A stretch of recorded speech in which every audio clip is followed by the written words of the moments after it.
While working with the Brotherhood of Steel in the Mojave Wasteland, they send you to the REPCONN headquarters to search for a missing Brotherhood of Steel recon squadron. Outside the headquarters, we find a number of neutral Mr. Handy maintenance robots. How may I serve you, mistress? As soon as we enter, we see an interesting scene in the lobby. Lying dead on the ground, near a locked door, are 3 fiend corpses. And standing innocently in the corner is another Mr. Handy robot.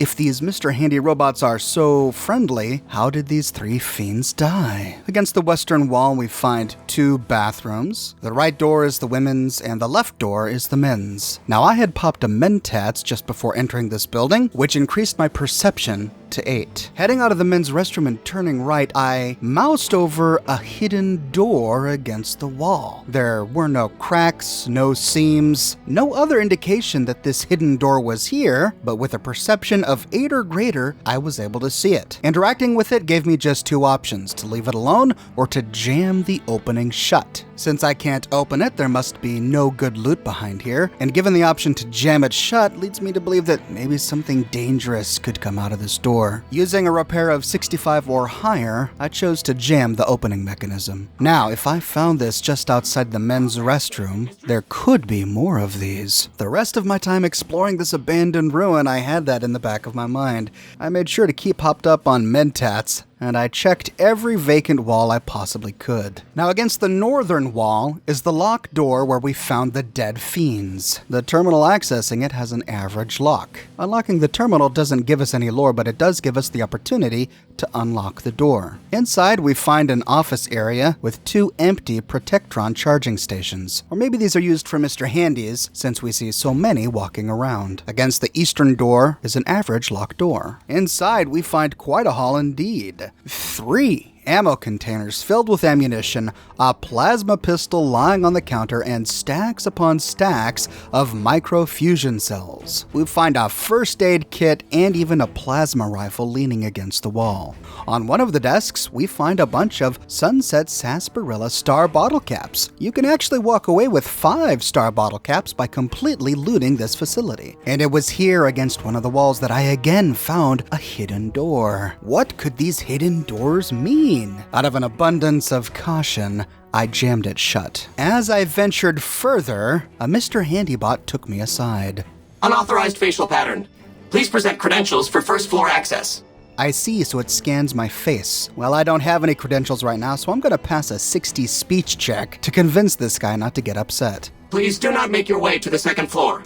Well, I'm gonna take this guy's advice for now and not go upstairs. But down the northern passage, we see another locked door. A sign on the wall says that it leads to shipping, but both the terminal attached to it and the door itself are too difficult. I need 100 in science to unlock the terminal and 100 in lockpicking to unlock the door, neither of which I have. So we'll put a pin in this and come back later. On our way back out of this room, we find an average locked terminal. Inside, we find an option to add our facial data to the database. Aha, this must be why the Mr. Handy said that it did not recognize our face.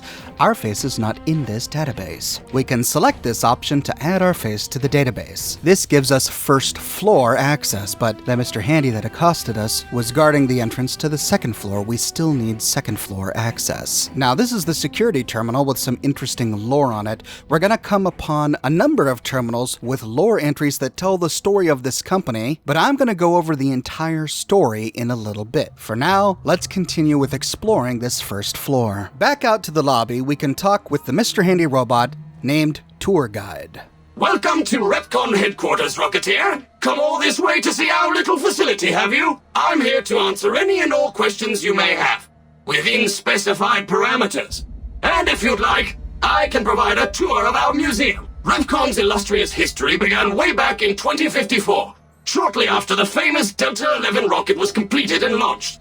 REPCONN's initial focus was on the development of fuel to be used in orbital propulsion in response to the energy crisis of 2052. Sad times indeed. The company really took off when RobCo purchased REPCONN in late 2076 to develop unmanned rockets to explore the solar system. As you may already know, REPCONN is an industry leader in producing alternative fuels for military and scientific purposes. REPCONN scientists were pioneers in fission-based propulsion systems, and have recently had some very exciting breakthroughs with plasma systems. The recent partnership with RobCo has freed our engineers from mundane business matters, allowing them to focus solely on future projects. RobCo Industries purchased REPCONN in 2075 to assist with some of RobCo's military projects, as well as developing unmanned space exploration.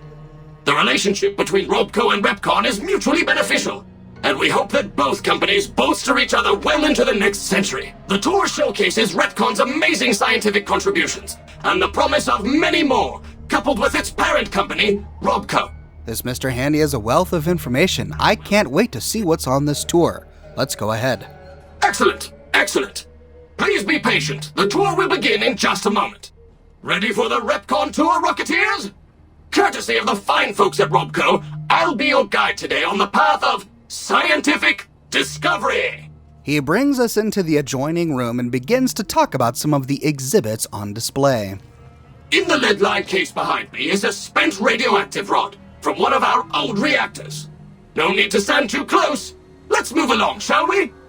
Each of these exhibits has a nearby plaque, which are hilarious, written in a typical pre-war America condescending tone. I'll read these verbatim. What's this? A dull rod? Not so, Rocketeers. This dull rod once powered REPCONN's old nuclear-propelled rockets and still contains harmless traces of radioactive material. As an exercise, stare closely at the rod and try to spot the telltale glow. While this case is lead-lined, standard in these cases, not specifically requested for this display, do not touch, look, or stand too close to this exhibit. Keep your legs moving and see the rest of the museum. Oh, REPCONN, oh, RobCo, you do make me laugh. Now, is it just me or is there nothing in this case? The glass has been busted. Perhaps the rod has been stolen. I couldn't find any other information about this case and the missing rod, so I'm not sure what happened to it. Perhaps scavengers took it long ago. The tour guide then takes us over to some nearby containers. How may I serve you, mistress? A row of multicolored plasma fuels. Careful, they may look safe to drink, but your stomach is the last place they should be. Why the difference in cylinder size? Refining our production methods has resulted in higher yields of fuel over time. That's why. Plasma what? Hold up, Rocketeers, what's this? This trio of cylinders isn't a trio of cylinders at all. They're containers holding what some scientists call plasma. Can you say plasma? REPCONN's always looking to the future, and in our future we don't have to worry about radiation, health risks, or lawsuits when using this new and improved fuel source to blast our rockets into and out of the sky. Clarification, cylinders and plasma are factually correct designations of display items, both by definition and by the scientific community. To my right, you can see a sample of some old safety barrels REPCONN once used to store radioactive waste. Perfectly safe. On my left is an example of a mountain of REPCONN safety barrels some legislators claim are poisoning our environment. Ridiculous. The plaque for the large barrels on the left reads, "Radioactive waste? We've all heard stories that radiation is dangerous. Fact or fiction? A common sight in factories, military installations, and the basements of selected government-funded middle schools, these safety barrels are just what the name implies. Safe. While their attractive coloring can be interpreted as a warning, for REPCONN it's an invitation to a future filled with nuclear power." Rhetorical questions and nomenclature of exhibit items cannot be used as a basis for criminal prosecution. And the right plaque is for the smaller barrels on the right. Nuclear family? Why, look here! A pile of itty-bitty safety barrels all nestled together like a family sitting down to dinner. Now, while it's claimed that even the safest nuclear waste disposal procedures seep poison into the environment that never ever goes away, in REPCONN's case, we say it all depends on where you put them, and Nevada's just the place. Nomenclature for hazardous waste barrels as per REPCONN glossary specs. Behind me is our most recent rocket project, which we're keeping under our hats until launch, if you'll pardon the expression. And in front of me is a model, not actual size, of the launch dome we are using to send our rockets screaming into orbit. Savvy viewers will recognize this rocket as the very rocket we launch into space at the REPCONN launch site. The plaque by the rocket reads, "Rockets away!" Just like the rockets you see here, we are aimed at the sky, but we've got a ceiling in the way. See, Rocketeers, while REPCONN was focused on non-radioactive propulsion engines, we still need to sneak back and use some of our older, proven technologies with nuclear-driven engines to make space travel a reality. Partnered with our new buddy RobCo, we've dug up older, cheaper technology for upcoming orbital projects. No worries, even if you can't always see what we are up to up there, we can see you. Any implication of radioactive material as negative is unintentional and in no way reflects RobCo or its subsidiary, REPCON. And the big model dome next to it is the model of the same facility where we find the rocket. I'll cover this REPCON launch facility in an upcoming video. The plaque next to the model reads, "Ready, Set, Launch." Force your parents a short drive south and you'll see the retractable dome of REPCON's launch facility. Not actual size. You may have heard wild stories about rocket flights and their impact on nearby towns and communities, but REPCON feels you can't put a price on space exploration. After all, Rocketeers, you do want to go into space someday, don't you? This statement is figurative and inadmissible as evidence in a court of law. Now these colorful fellows behind me are REPCON's earliest experiments in flight. Feel free to read the plaques and learn, Rocketeers. These three are really pretty rockets. I just love the design that Obsidian put into these things. Each of the rockets has its own plaque with description. The green one on the left reads, Green Bean.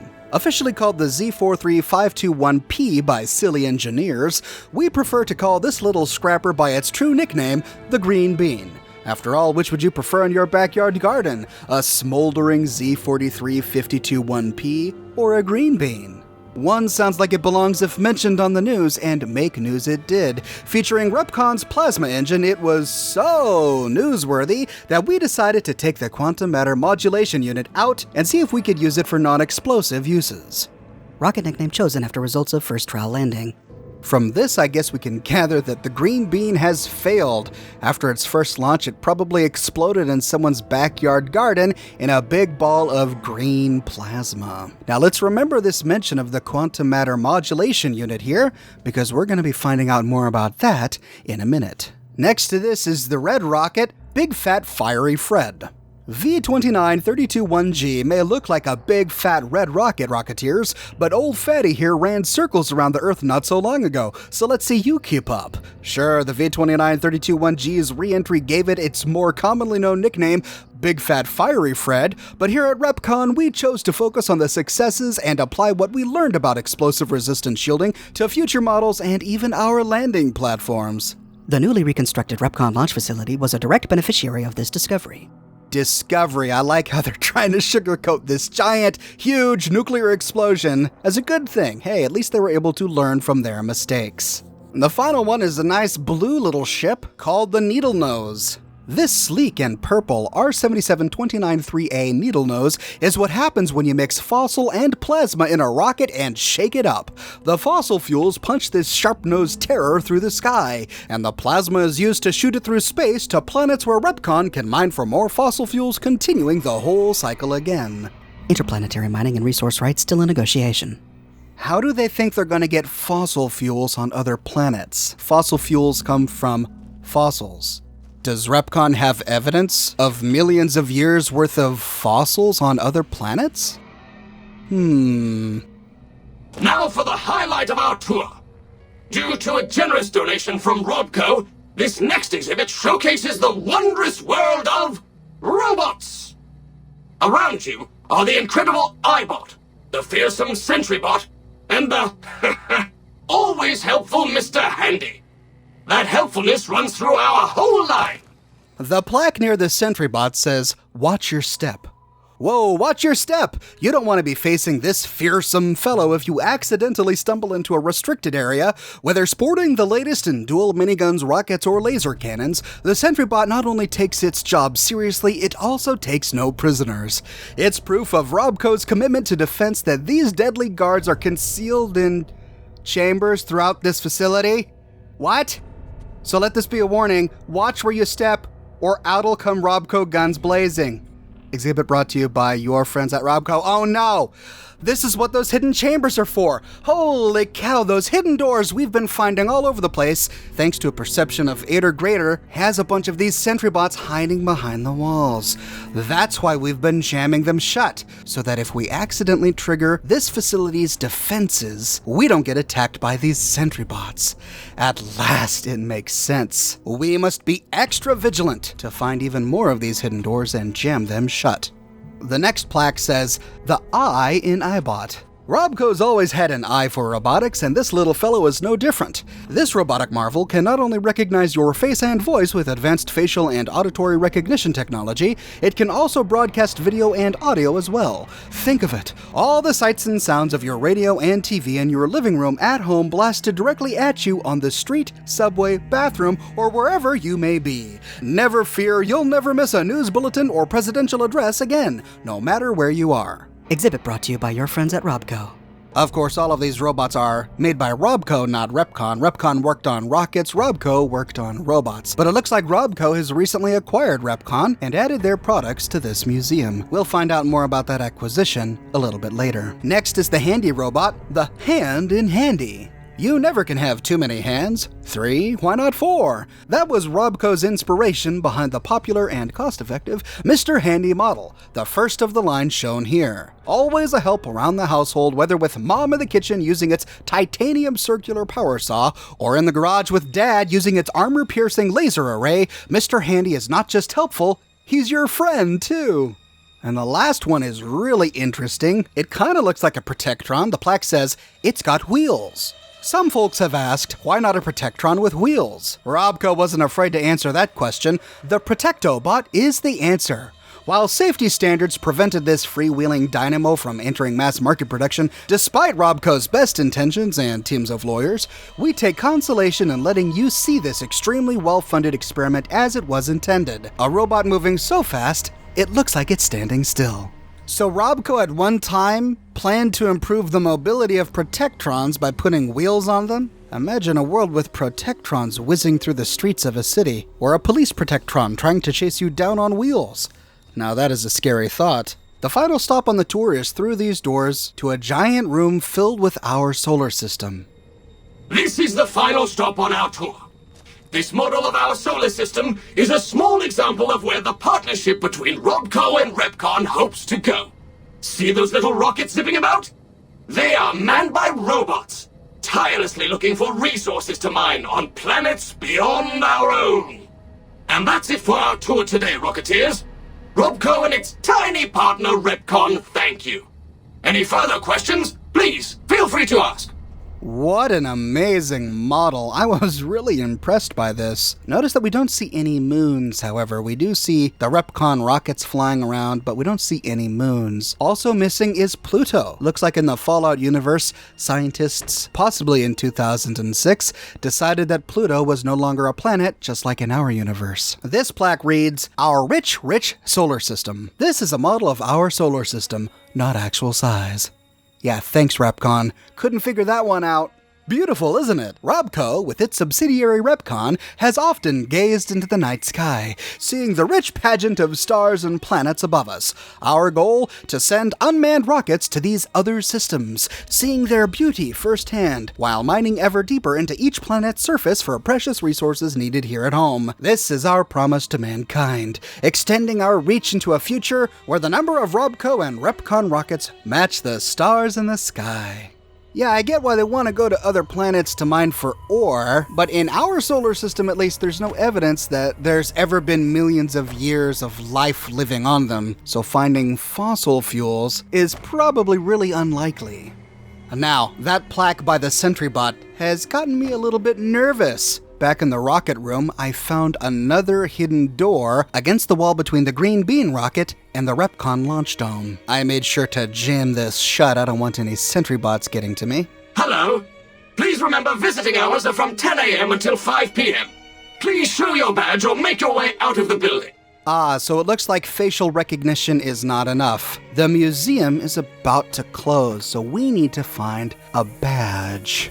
In the back of the solar system room, we find an authorized personnel-only door. This leads us upstairs. You'll forgive me, I hugged all the walls while walking just because I wanted to see if I could find one of those doors. Near a console in the back of the room, we find a partial skeleton on the floor. On the console is Jenny Millett's security keycard. Now we should be safe to explore this floor without triggering any of the sentry bots, even after hours. Continuing to explore, we find a door in the first room of the museum that leads to the gift shop. Inside we find some Vault-Tec lunchboxes and even more bottle caps on the counter, one of which is a Sunset Sarsaparilla Star bottle cap. Behind the counter is a hard-locked door. Unlocking this leads to the gift shop storeroom. Here we find some pre-war money lying on top of an average locked safe, some Nuka-Cola quartz and Victory lying on a table next to a cash register, a big book of science, which permanently grants +3 to science, lying on a shelf to the left. And in the back of the room, we find a whole bunch of toy rocket souvenirs. Now, what's the story on these? Are they valuable? Well, we get the story behind these souvenir rockets if we go to Novac. Heading into the Dinobite gift shop, we can talk with Cliff Briscoe, who will tell us all about these rocket souvenirs.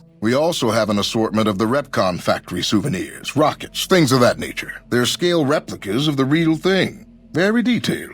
Got a liquid in them that makes them glow. From what I hear, REPCONN used to give them out on tours of their HQ up in Henderson. But I guess they had to stop after the first few kids thought they were filled with Nuka-Cola and drank it down. The papers had a name for the condition and everything. They called it the REPCONN shakes. Those were bad times for RobCo. Well, they unloaded what they had left on the Dinobite as a tax write-off, but that was before my time. Plenty of demand for them, seeing as how they're one-of-a-kind collector's items, but I might still have some in back. So the thing that makes them glow is real rocket fuel. We can loot a few of these for use in a quest, Come Fly With Me, at the REPCONN launch facility. That's the place with the big dome, but that's a story for another video. Or we could give these toys to children at the Nellis Air Force Base to get positive boomers karma. But again, I'll cover that in an upcoming video. Now we can head back into the first office room to take the stairs up to the second floor. Julia's keycard doesn't seem to work for this locked door and terminal. We have to find a way through elsewhere. As we pass through the door to the second floor, the very first thing we see is an extremely creepy "Security is your duty" propaganda poster. Imagine having to stare at this poster every day while you're at work. Creepy as heck. Hello, Mrs. Millett. I hope you have an excellent day at work today. Alright, so it looks like the key card that we have is working for the second floor, but we still need to scan our face for this floor, otherwise we may get in trouble. Heading through the busted out bathrooms, we find a crumbling wall that leads to an office space. On a table in the back by a terminal is a copy of Nikola Tesla and You, which permanently adds 3 to the energy weapon skill. This terminal is a very easy locked terminal that belonged to Sarah Wang. We'll go through the lore in a minute, but the important thing is from this terminal we can scan our face for second floor access. Now with the identification badge and our face scanned, we should be safe on the second floor. In another office space, we find more Sunset Star bottle caps and the REPCONN second floor security card. This'll help us unlock some doors later on. The terminal in this room is the REPCONN badge processing terminal. We find lore here, but the thing we need to pay attention to is the option to print an executive security badge. Only this badge will allow us to get to the executive floor safely. Printing the badge adds it to your inventory when you exit the terminal. Like on the first floor, I'm continuing to suck down Mentats so that I can see these hidden doors, and I just got addicted. As with the first floor, we do find more of these hidden doors on the second floor. I don't know if I got them all, but I'm jamming the mechanisms for all of the doors that I can find. Now, before we use the executive badge to go up to the third floor, let's use the security key that we found to go through the locked door to the REPCONN office main floor that we find against a wall on this floor. This brings us to a completely destroyed room filled with filing cabinets, and the floor is crumbling into the room below. Hopping through this hole in the floor, we find ourselves in some sort of weapons and technology storage room. Floating in a big orange station is the Q-35 Matter Modulator plasma weapon. A pretty decent plasma rifle which does 91 DPS and consumes microfusion cells. This, of course, is a reference to Marvin the Martian in the Bugs Bunny cartoons. As we remember from from our childhood, Marvin the Martian is constantly looking for the Q-36. Space matter modulators? Where's the kaboom? There was supposed to be an earth-shattering kaboom. The Illudium Q-36 explosive space modulator.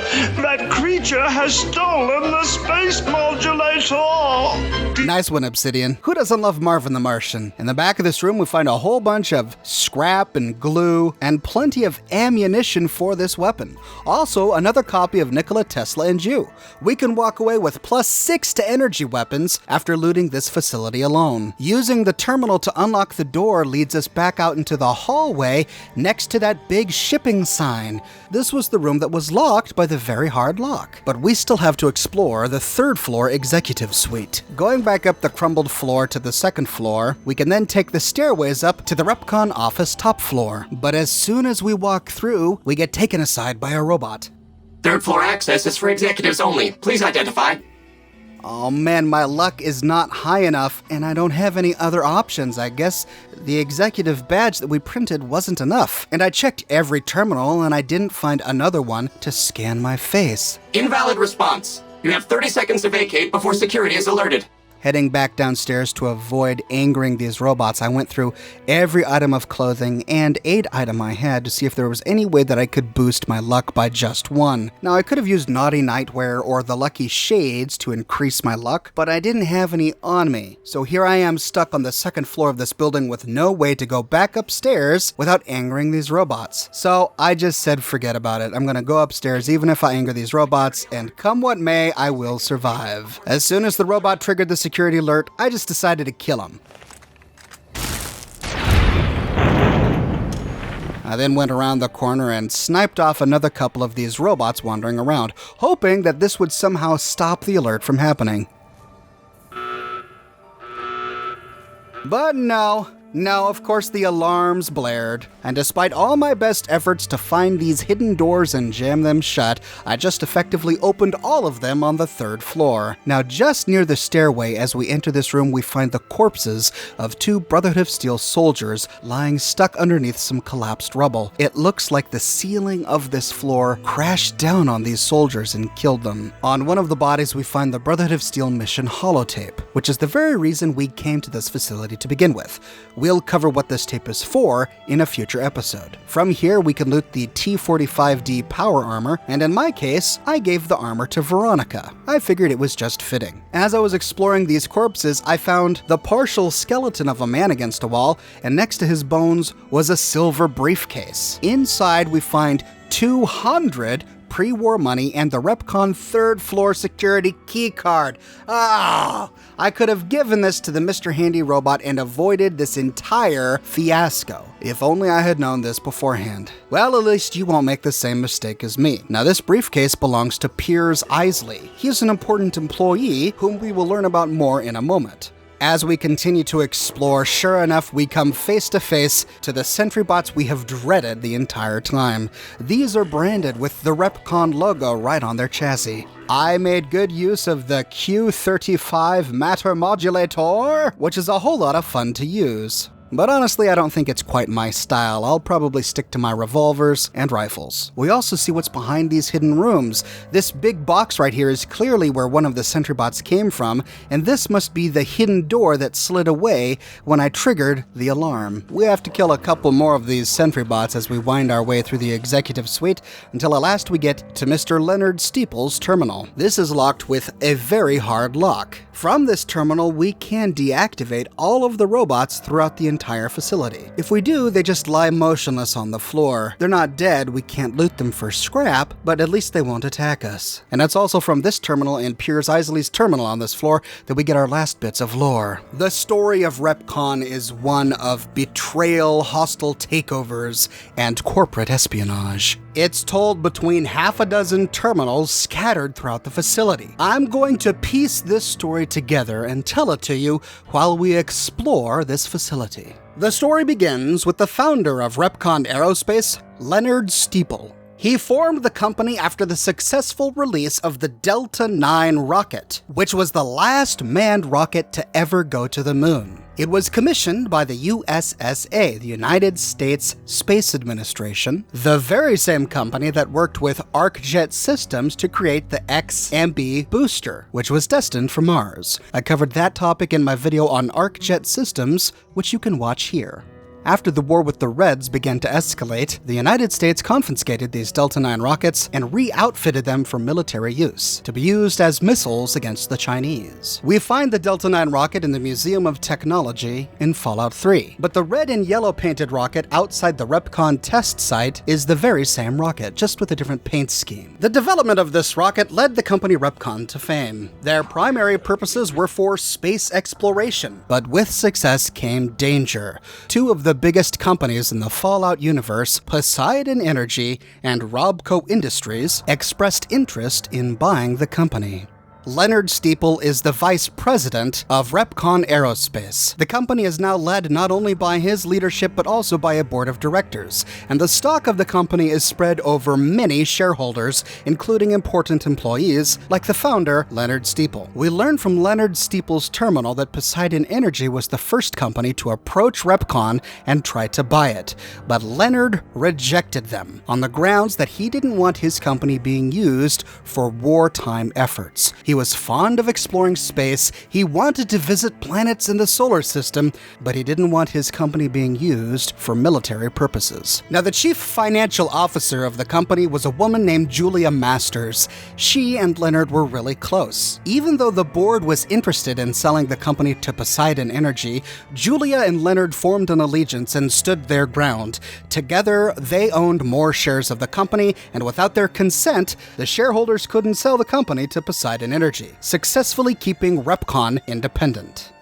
Sometime later, RobCo, owned by Robert House, took a look at REPCONN and thought that it looked like a tasty company to acquire. We already know that RobCo makes commercial robots, but they also make robots for the military, including the Mr. Gutsies and Liberty Prime. It was through a partnership with General Atomics that RobCo worked with the military to help create the RoboBrains, which the military wanted to use as soldiers. Now, obviously, we know how Leonard is gonna stand on this issue. He's not gonna want his company to be acquired by Robert House. Everybody in the company knew where Leonard was going to stand, and so they waited for him to go on leave to take care of his sick wife, Lisa. While he was gone, one of the general managers at the company named Piers Isley began to talk with people at RobCo behind Leonard's back. He arranged the entire buyout offer with RobCo, got approval from all of the other board of directors, and talked about it with other people at the company.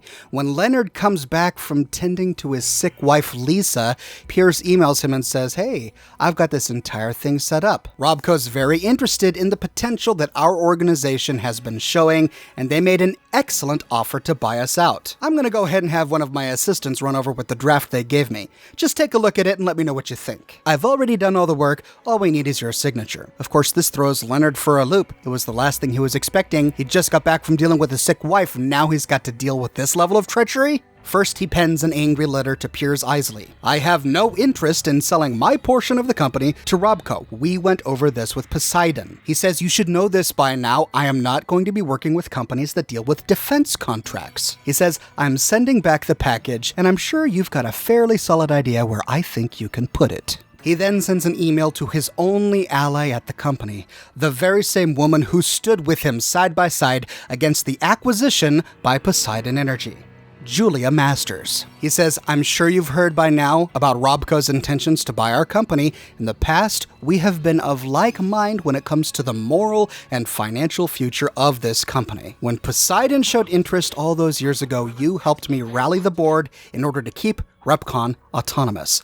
I'd like your help again with RobCo." Julia responds by saying, "I'll stand with you, Leo. Give me a few days to try and gather some support from my allies on the board. I've run the numbers and I'm pretty sure you're right. We can fight this." But what Leonard doesn't know is while he was gone dealing with his wife Lisa, Piers had already turned Julia against him. As soon as she got the message from Leonard, she immediately emails Piers and says, "You were right. Leo will refuse to sell." And so she calls the board of directors and has a meeting behind Leonard's back to force a vote of no confidence in him, to effectively remove him as vice president of the company. The general manager Piers then sends a not so vaguely threatening letter to Leonard. He says, "Look, I've been working with my contacts over at RobCo. They've already started buying up some of the public shares of RepCon. All they need is just a little bit of support from our stockholders and board members, and they'll have enough leverage to force a hostile takeover. Leo, it's in everyone's best interest that we take this deal while it's still sweet. It won't stay sweet for long. But Leonard is unmoving. He refuses to sell, and so the board votes that they lack confidence in his leadership, and they oust him as vice president of RepCon Aerospace. Immediately after, they completely surrender to RobCo and sell the company. Thanks to Julia's betrayal, Leonard lost the very company that he founded.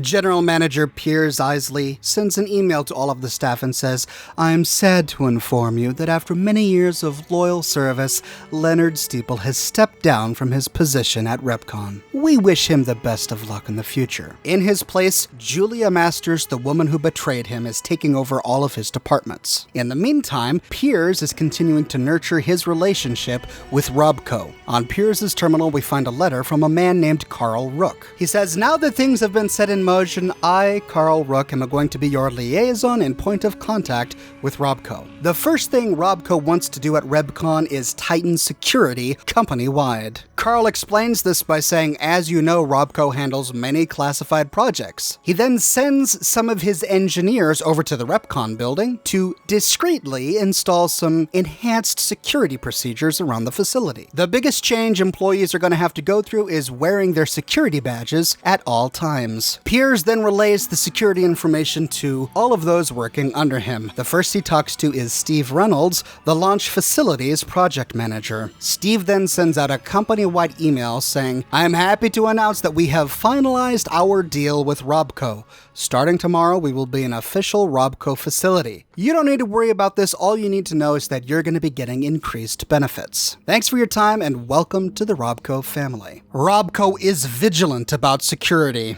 Steve is constantly reminding the employees, "Remember, this is a private, secure facility. Your family members are not allowed past reception under any circumstances. Remember, only you can prevent corporate espionage." Piers emails the entire staff saying, "Those of you in the main building may be curious about the men doing all of the work in your offices and hallways.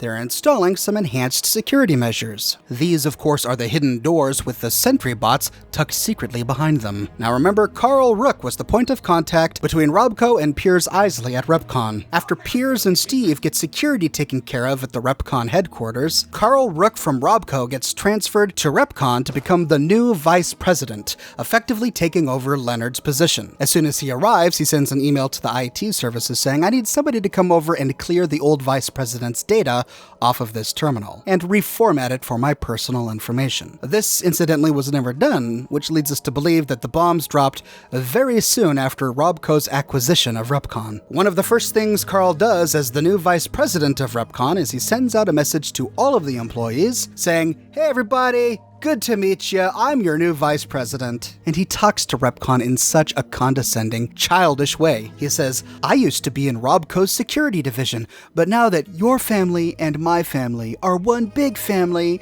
we thought it would be nice if they sent over an older sibling." Oh, this is nauseating. Now, since he worked for security back at RobCo, of course, one of his biggest pet projects is security here at RepCon. This may help explain why security is so tight at the RepCon headquarters. Sentry bots behind hidden walls, wandering Mr. Handies that scan faces and check for badges. It seems a little overkill. Carl continues in his patronizing letter. "I hear all of you have been adapting well to our security procedures. We've got some new little kids joining our family here. You'll see some friendly androids patrolling around the main building. So long as everyone remembers to wear their badges at all times, these friendly androids will stay out of your way." All of this security and this paranoia about corporate espionage is justified because Carl Rook from RobCo is experienced in corporate espionage. He sends an email to senior staff engineer Duong saying that he has some information that he took from one of his contacts at none other than Poseidon Energy. He says, "I found the specs for their canceled Semele plasma rifle project, and I'm sending these specs and schematics over to your team.